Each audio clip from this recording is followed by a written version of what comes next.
The Von Braun, a state-of-the-art starship, was known for its technological advances in regards to space travel. Accompanied with entertainment, food, labs for scientific observation, anything else necessary for humans to live comfortably, was overall a great success in the advancement of the human race. Until one day, one of the database experts on board turned rogue and was able to exploit the ship's technology through his professional knowledge of the program called SQL. Initially a professor for SQL at Utah State University, Dr. Bob Mills eventually became the lead database administrator for the Von Braun operation. But through his vast knowledge of the program SQL, he was able to take control of the entire ship's operation through a stealthily executed SQL injection. Thing beyond that. So if we run this, we have just created an SQL injection attack into this data set. Ultimately uploading his entire personality onto the Von Braun's computer and thus taking it over completely. Ever since, nobody has been able to take back control of the ship. But with the help of another SQL developer, one might be able to override Dr. Bob Mills' control with the help of an inline table-valued function. This is Dr. Pete Delacroix of the UNN Von Braun. We've been hijacked by an unknown force. Ship security has been compromised. Do not allow the ship. Repeat, do not allow the ship to leave under any circumstances. I don't know what we're up against here.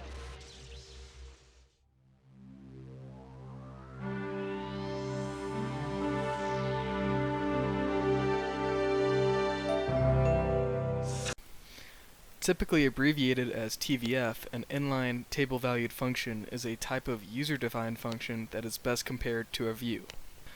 While one might not be able to tell you the difference between the two, the main difference is that a table-valued function allows for the support of one or more input parameters.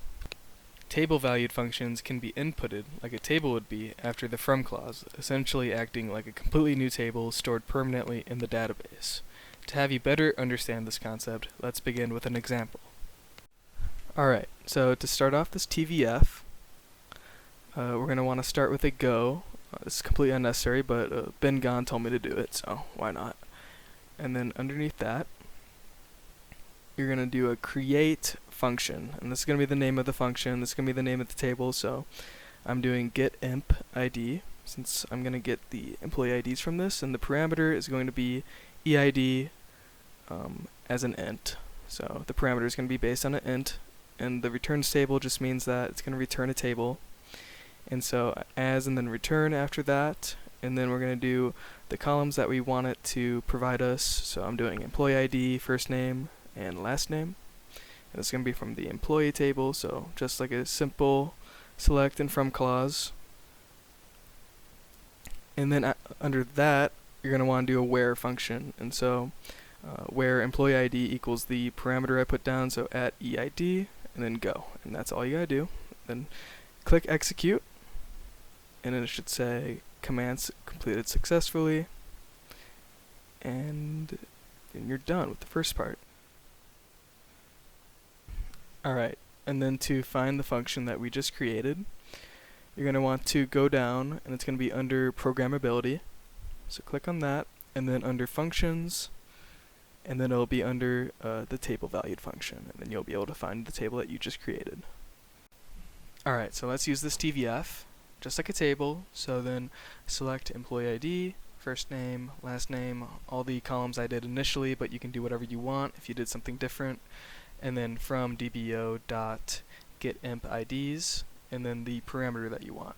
So anything you want the employee ID to be, I did 3, so we got, as you can see, employee ID 3, David Olson, and then you can change it to whatever you want. Let's do 6. So as you can see, this can be, there's many ways you can use a TVF. It just makes things a little more efficient in the way of finding records.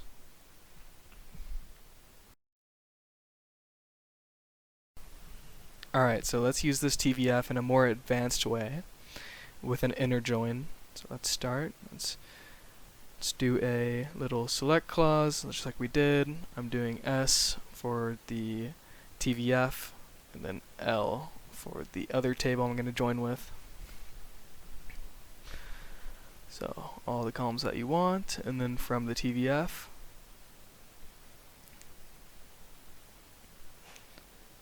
and then the parameter you want, of course, and then as S, of course, and the inner join sale as L on S employee ID equals L dot employee ID, and then as you can see, we can use our TVF with a join, and then we can get other information on that exact employee ID using a parameter. We got multiple cells for this person. So yeah. Okay, so now we're gonna go even more advanced. This is gonna be crazy. You're not gonna be able to believe what you're seeing, but you're gonna see it. So we're gonna alter the function we just made. So I'm gonna start with the alter function, and then pretty much exactly the pass function, but we're gonna change the parameters. So I'm going to do sal start, both ints, 2 ints this time, sal end,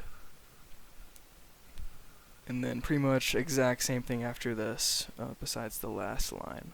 And then returns table, as return,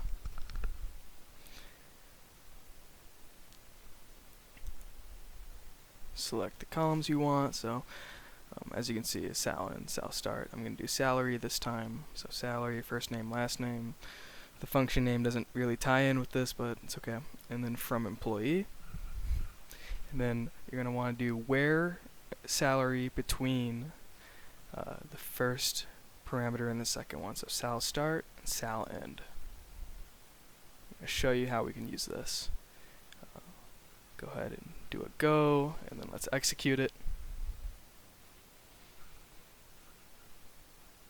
Command successfully. Alright, sweet. Alright, so let's use this. Okay, so let's use this. So I'm going to delete all that. Let's do select all the columns we just did from the function table, get emp ID, and then this time we're going to be able to do something more interesting. So we're going to be able to do 2 parameters this time, and since it's between, it's going to be between whatever you put, so the salary between these 2 numbers. And so let's see what this gives us, between 20,000 and 40,000. You do need to order by, so order by employee ID.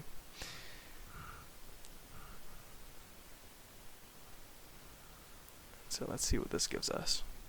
Oh, nothing. Let's increase it. Okay, so as you can see, it gives us exactly 4 employees between those 2 salaries. Let's get some more, 60,000, 70,000 to 90,000 this time. Alright, so as you can see, this is definitely a more interesting way to use a TVF. This time I can see myself actually using this in a way that makes the query way more efficient. So yeah. Alright, so as you guys can see, ITVFs, they allow for way more efficient, flexible queries. They also enhance the performance of queries since there's less lines to run, and also obviously allows for parameters. So I hope you guys learned something, hope it was entertaining, and yeah, signing out.